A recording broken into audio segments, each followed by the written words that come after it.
Mine to begin with, if is not a question, is to challenge the Chair Education Committee and members of the Education Committee. Members, if I can have your attention, because it is very easy to make political statements. And what Honorable Meli is making here is a political statement on distribution of infrastructure funds. And I have a very good reason. Kikuyu constituency has 38 public secondary schools. Langata constituency, where Honorable Jalango comes from, has 4 secondary schools. Only. Kathiani has probably 62 schools. You are making a political statement telling us that that money should go to CDF and be shared equally. That is not leadership, that is politics. Because it is up to the ministry to allocate funds equitably and fairly.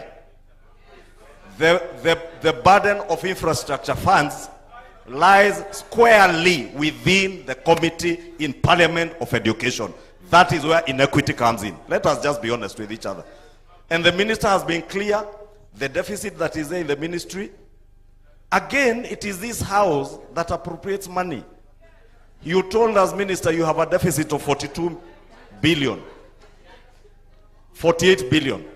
I wanted you to clarify and disabuse the notion, because there are some people who are telling us that if you took all the money from NGCDF, it would sort out the problems in the Ministry of Education.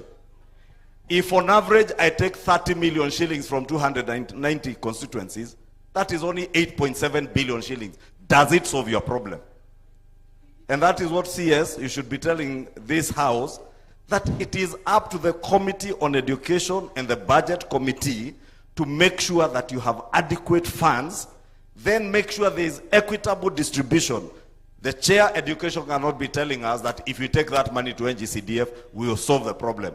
I do not need infrastructure money in my constituency. But Honorable Soro here with 78 schools needs more money than me. So you will give him money that I will not need. That's why I said you are making a political statement. To my question, CS, uniform and lunch programs. That is a bedrock of corruption in your schools. And another thing you call desks and lockers. We provide desks through NGCDF. Last week I went to a school in my constituency that has only 189 students. That school has 28 teachers.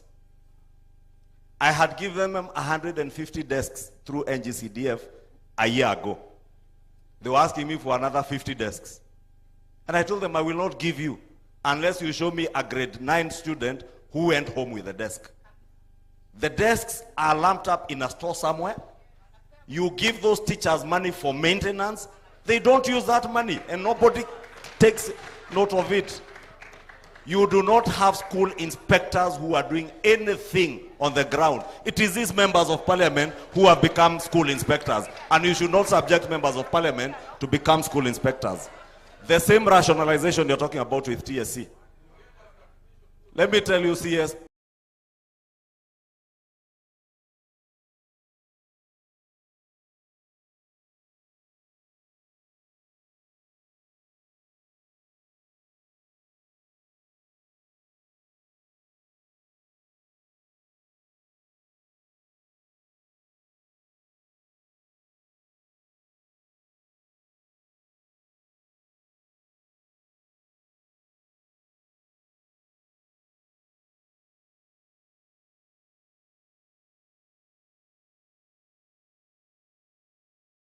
there is no rationalization that is going on.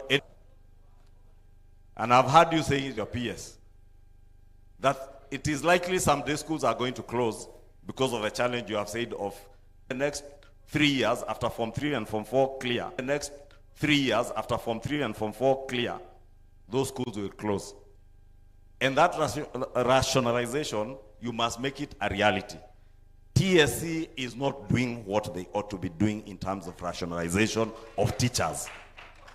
Teachers harass these MPs left, right, and center because every teacher in this country wants to go back to their village to teach in their village. We must decide as a country whether we want to make politics out of education and make everybody happy, or do the right thing for our children. Because why would a school with 100 students have 28 teachers, and the school next door has 600 students without teachers, and you have a county director of education in that sub-county? Those are the issues, yes. Because yourself and your PS, you have the most clueless PS in the Ministry of Education. Most clueless. He only sits in Nairobi and has no idea what goes on the ground. Get out of your offices in Nairobi, go to the ground, deal with the problems there. Then challenge this house, then to get the 48 billion shillings for you from the budget, and we'll deal with the problem once and for all. Otherwise, what we are doing here now is dancing around issues. Thank you. You have danced around the issue of uniform and the circular for school fees. We cannot legislate on school fees. We cannot. You cannot put school fees in a statute. What you should do is tomorrow, CS, you have the powers as a cabinet secretary to gazette. Go and gazette the school fees that ought to be there. When you bring the basic education amendment, we will now be referring to the CS gazetting. But we cannot put school fees in a law. The same thing with uniform and lunch programs. I told you that is a bedrock of corruption in schools. Where some schools, I see some schools, and I'm referring to my own constituency, and these members will tell you it is the same in their constituencies. You will go and find a school that charges 3,000 for a lunch program. You will find another one charging 8,000, 9,000. And they're in the same locality. Yeah? Under your ministry, you have the school feeding program. Why don't you get the resources from the school feeding program to ensure there is food in the schools, and also gazette the maximum amount that should be charged in a school for the lunch program? You have no reason for a grade 6 student in Kikuyu Township Primary School to be wearing a uniform like the one I'm wearing, then because they are moving to grade 7 to go and change uniform. What happens in other civilized countries is that people just put on a different tie or a badge on your chest that will cost you 5 or 10 shillings. Why are we subjecting teachers to changing uniform, feeding the corruption cartels by teachers and head teachers in our schools with the cartels that are producing uniform? And that is why, CS, it took none other than the president to intervene on the matter of school uniform. You should not subject the president to be the one to be intervening on school uniform. It is you and your peers who should be doing that. Number 2. Thank you. Order. Thank you. I gave your leader a latitude to make that positive remark. The rest, one question or one comment each. Thank Remember, you. go ahead. The CS appearing before the Committee of